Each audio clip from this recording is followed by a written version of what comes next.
thank you for all those years. I've always wanted to tell you. Yes, sir. Yes, sir. It was, I'm going to talk a little bit about that struggle. Our communities deserve improvements in policing in this ever-changing environment. One of the things that I believe was critical into a lot of the progress that we made in the police department were intimate, uncomfortable conversations with community members. You think they don't know that our kids, that our younger generation are being influenced by a minute-and-a-half video clips on social media? Y'all remember that phrase, it takes a village? There's an African proverb.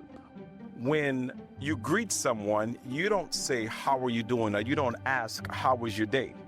When they greet, they ask, and how are the children? Are the children well? When I look at the victim and the suspect in many of these cases, they dress alike, they look alike, they walk alike, their hairstyles alike, they have the same swag. And they're killing a reflection of themselves.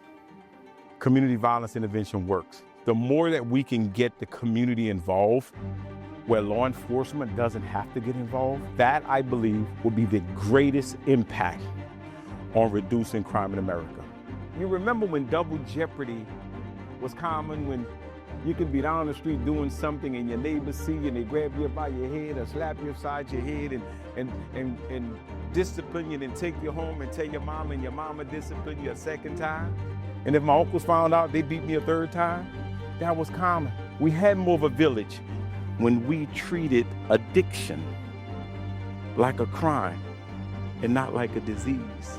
And we were locking black men up, throwing away a key at a time when they needed their fathers most, when black boys needed their fathers most. And I remember asking myself, how could two people grow up at the same time in the same place and end up in two different paths in life? Me moving through the ranks of law enforcement and my childhood friend living his life in a jail cell. We cannot depend on others to fix our problems, but we can.